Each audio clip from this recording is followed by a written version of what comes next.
Dan Illman, Mike Beer, taking a look at the Grade 3 Marine at Woodbine on Saturday. It's carded as race number 9. $150,000 is the purse. The are 3-year-olds going a mile and a 16th on the all-weather surface. We got a July 4th sale going on DRF.com. You can save up to 50% off select handicapping products. Learn more, shop.drf.com. Here's the field for the Grade 3 Marine, and it's a really intriguing group, Mike. You've got the morning line favorite, the number 4, Ron Jure, who just missed in his first start against winners in the Queenston. He's going to have to stretch out for the first time. Fuerteventura has won his last 3 starts. Those races were around 2 turns, and he looked good in the Jersey Derby on turf last time. Yeah, he did. Two of those 3 wins, 3 consecutive wins there have come on the grass. He did also win, though, on the all-weather when he got rained off 2 starts back. So I guess it gives you hope that he could handle it. It does feel like he's improving all the time. Speed looks like it's coming from the rail. Iron Stone, a very fast 2-year-old. As we throw up the Timeform US pace projector, this horse won a couple of stakes races, sprinting at 2. He was good enough to be second in the Grade 3 Gray, going a mile and a 16th. And in his 2 sprint starts this year, Mike, I think they haven't been as aggressive as they could have been, especially last time in the Queenston, breaking from the inside. I think he could have been a little bit more forward. They stayed inside with him, and he was pretty game to just get beat a neck. He was. I mean, I won't disagree with that take on the race. I was surprised they didn't, try to show more speed in that race because it didn't seem like they were going that fast. I guess here, as they stretch him back out, they'll probably just go from the rail and see if he can wire this field. I thought he ran fine last time. I don't think he ran as well as Ron Dewar, who's also back in here, but it was pretty close between them. Allegorical, the number 2 for Mark Casse, Patrick Husbands. This one's going to step up off of a maiden victory last time out, going this distance in his return to Woodbine. He wintered in South Florida. Let's watch Allegorical's race, and it was a nice effort considering that there was just no pace going on. 51-2 for the half. He found a really nice position early, stalking in the second flight, and he looks like a big, strong gelding who runs these horses down late. He did run well here. You're right. The pace was pretty slow in this race. You can see that there's nobody making any headway from behind, but this horse passed some horses and he gets the job done. Another step in the right direction for him. If this race, doesn't go at a fast pace in there, and I think there's a chance that they don't go that fast early. This horse could be in a really good trip. Unraptured, the number 3, started his career in Northern California, racing on the synthetic and turf surfaces over there. He made his synthetic debut up at Woodbine in the Woodstock, and he just kind of missed the break. And I think that really hurt him because he was facing a pretty quick, sharp horse and just couldn't make up the requisite ground. Yeah, he had a big excuse last time. I'm not sure what the idea was with cutting him back. Anyway, I know he won his debut going 5.5, but it seemed like he had gotten better when they stretched him out. They cut him back last time. He had an excuse for that race. I don't know, Dan. I can't say that I love either of his 2 wins at Golden Gate, but he did earn a figure 2 starts back that makes him pretty competitive in here. Ron Dewar really grew up over the winter. He won his first start of the year for this barn by the length of the stretch, and he came back in the Queenston with a really good performance. Let's watch that race right now. You're going to see Ironstone. He's the one down inside trying to get out, and now way on the outside, who lost ground from the start is Ron Dewar, and Ron Dewar is going to come with a kick on the outside to finish second, just ahead of Ironstone, who's in the gold cap and the blue sleeves. Good performance for Ron Dewar, bred to stretch out. Very logical contender. Yeah, he is. He ran well in here. He was widest around the track. And also in this race is Duke of Love. He's the 6th there on the white cap who finished 4th. I don't know. I thought this horse ran well last time. They're going to stretch him out again in this. And I suppose, that could be something that works against him, especially when you're talking about the morning line favorite. But I just really like each of his last 2 starts, Dan.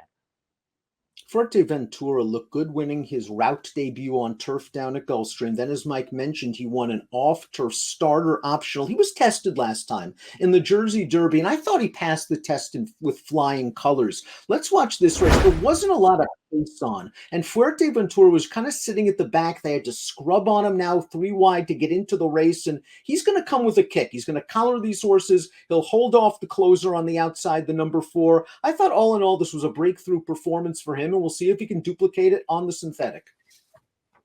He did run well in here. I'm still sort of conflicted about this race, Dan. When I first looked at it, I wasn't sure that I thought that this horse ran that well. I thought maybe it was just more a situation of that favorite there, Quality G, who was 3rd, just sort of blowing a really good opportunity to win a race. I mean, I guess Quality G came back and ran okay last weekend. He was 2nd in another stakes race on the grass. I don't know. I'm still conflicted about how good that race was. But if it's as good as it looks, I guess on paper, Source is a major player in here. I really like the number 6 Duke of Love's career debut for Josie Carroll, going 5.5 furlongs. He took some money. I thought it was a very professional, solid performance, not speed crazy like a lot of 2-year-olds. And Josie Carroll tested this horse, sent him down to Gulfstream immediately in start number 2, switched to the turf, ran him around 2 turns, and he was far from embarrassed in that race. I like that he got a break after that. He looked good in his first start back. And we saw the Queenston. It was a race in which he was kind of chasing wide. Yeah, it'll be interesting to see if he can rebound here. I thought he was maybe a little disappointing last time. He was on the outside, but so was Rondour, who outfinished him for second there. And it just felt like this horse didn't kick that, or he just didn't find anything in the late stages there to wind up finishing fourth. I don't know. I was a little disappointed, but other than that, I agree with everything else. That I really liked his debut last year. It just sort of looked like the kind of performance he could really build on. And then he came back off the layoff this year. I know it was only a 4-horse field. But man, he just couldn't have won that race any easier than he wanted. I still feel like he has a lot of potential. I wonder if he can rebound here as they stretch him out.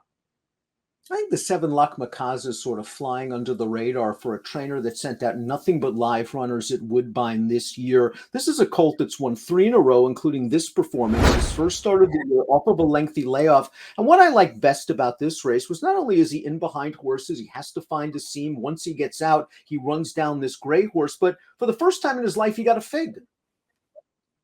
Yeah, he did step forward in his first start as a 3-year-old. Good performance. I like all of his last 3 wins. I think he's looked good winning all of them. He comes with a big finish every time. We'll see if this race sets up for him, Dan. The one thing to take note of with this horse so far anyway is he's not been very sharp from the gate in any of his races. And I don't think he can afford that kind of mistake here as they step him up in class.